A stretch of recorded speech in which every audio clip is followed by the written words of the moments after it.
Horror on the hill. As they came out of the cottage, Jeff Clayton threw a wry glance at his companion. "You're foolish, Robb, to attempt to climb like that. Besides, think of it, man. You've been invited to my brother's wedding. It's hardly polite to—" Down in the village, down the long green slope, the tall white spire of the church trembled to the peal of bells. But Robb Martner didn't hear them. He didn't even seem to hear Jeff Clayton's voice. Martner's eyes stirred restlessly away from the small fishing town, ran darkly up the slope, and fixed on the steep granite cliff behind the town. It towered crazily out to sea, and above its majestic craggy peak, wild seabirds wheeled and cawed. He had no eyes, no ears for the birds, only the gray, weathered cottage that hung on the peak's edge like a witch's hat. "I'm sorry, Jeff, I can't go," Martner said finally. His voice had a dreamlike quality to it suddenly. "It isn't that I want to slight Henry and Amy, it's just that I want to climb the cliff." A more forced note of humor entered his voice. "After all, I'm here in Berryport to relax, Jeff. That's why I retired. Came here. I think I'll start by finding out what the inside of the cottage looks like. The view from seaward side must be magnificent." "Have it your way," Jeff Clayton said distastefully. "But if you take my advice, you'll leave Captain Martyr strictly alone. As for the view, no one—" Jeff stopped abruptly as though he'd said too much. "It is remarkable about the similarity in name, isn't it?" Robb Martner said slowly. Now the high old house was mirrored in his eyes. "I suppose the captain and I are related somewhere back along the line. Plenty of Martners used to live up here in Berryport. Perhaps the captain and I can talk it over." Clayton looked at his friend helplessly. "Robb," he said finally, "no one, so far as I know, has ever climbed that cliff and come back. No one except the captain, anyway." "Nonsense," Robb said. "It's just a few thousand feet. The ascent isn't overly steep. It just requires endurance, that's all." "All right, then I'll tell you," Jeff Clayton said grimly. "And if you want to go up there after I've finished, well—" He paused and then continued. "Only 2 men in the past 10 years have even attempted scaling the cliff, and both of them made it. Only—" Jeff's voice cracked. "Both fell into the sea just where the ledge road turned the cliff edge." He pointed. Robb saw it, a thin ribbon of gouged rock winding up the face of the cliff. "Bad nerves," he said. But he couldn't hide the sudden note of tension in his voice. Then he shook himself vigorously. "But I'm going anyway. I like the atmosphere of Berryport, Jeff. It's wholesome. It's clean. It's redolent of the sea. Often back in the city, I wished my parents had stayed here. I'd have liked to be a sailor, owned a schooner, sailed the seas. After all, you have." He pointed to a 30-foot single master riding at anchor in the harbor. "That's Captain Martner's craft, isn't it?" Jeff shuddered. He nodded and got into the car. Robb started walking along the spine of the grassy rise that led to the cliffside trail. At first, he was exhilarated by the sheer daring of the climb. Then, halfway up, he began tiring. The task was harder than it had seemed, and the gray house drew nearer only with infinite slowness. At last, he reached the spot from which Jeff said the 2 others had fallen to their deaths. Idly, he wondered why. The road, carved from the living rock of the cliff itself, was over a yard wide at that point. Of course, it wasn't entirely level. It tended to spill off towards the sea, roaring 1,000 feet below. With the wind whipping around him, Robb took a deep breath and rounded the curve. He didn't hear the rock splitting beneath him until he'd passed. Then the slow grumble reached his ears and he looked back, blanching. Behind him, a good 6 feet of the trail had disappeared. "God, that was close," he muttered, drawing back against the sheer rock wall.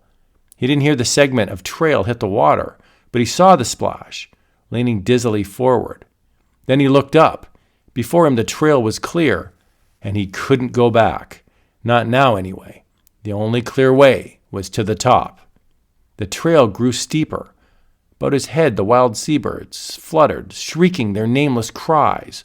Looking up, he saw the sky suddenly overcast. A brisker wind sprang up from the tossing black waters. He just made the lip of the cliff in time. Another few minutes and the wind would have blown him over. Then the cottage squatted before him. He had to push against the wind across whipping, tall grass to reach it.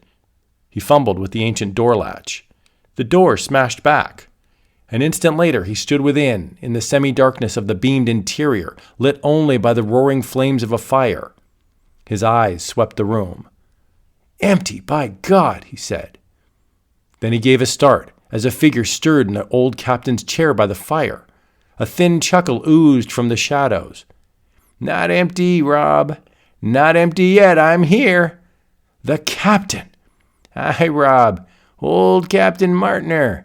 The old man's voice was like the dry rustle of wind over dead leaves. He didn't start up, but waved Robb to another chair before the flames. "A hard climb, was it, lad?" Robb Martner sat down and stared. His eyes roved over the bony, emaciated figure, the narrow, pinched gray face, with its sparse gray beard, and then down at the thin, brown hands. The captain's chair creaked, rocking slowly. Robb's eyes came back to the captain's glittering eyes. He felt the strength drain from his limbs. Abruptly, the power of movement was gone. All he could do was speak. "You know my name?" he croaked. "But how?" "I just knew it, Robb. I guess we're related, you and I. And I've been expecting you, Robb, ever since you came to Beeryport. A good move that was, Robb. Fortunate. For me." "For you?" "I'm dying, Robb." The withered old lips scarcely moved. The eyes glittered on, unwavering, fixed, hypnotic. "Hey, Robb, the road fell beneath you?"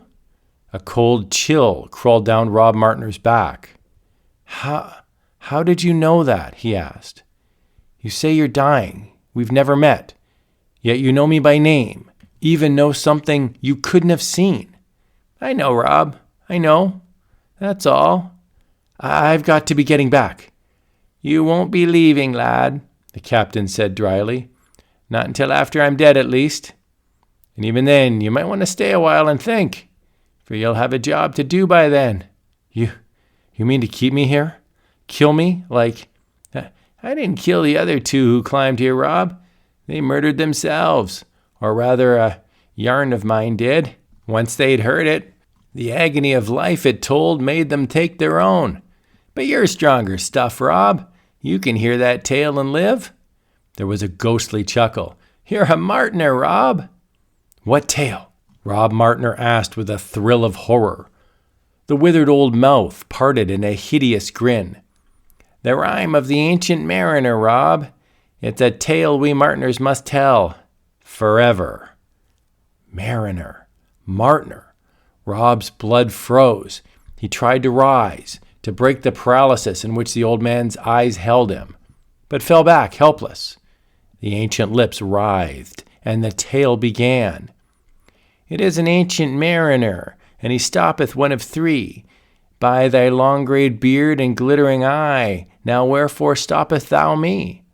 The bridegroom's doors are opened wide, and I am next of kin.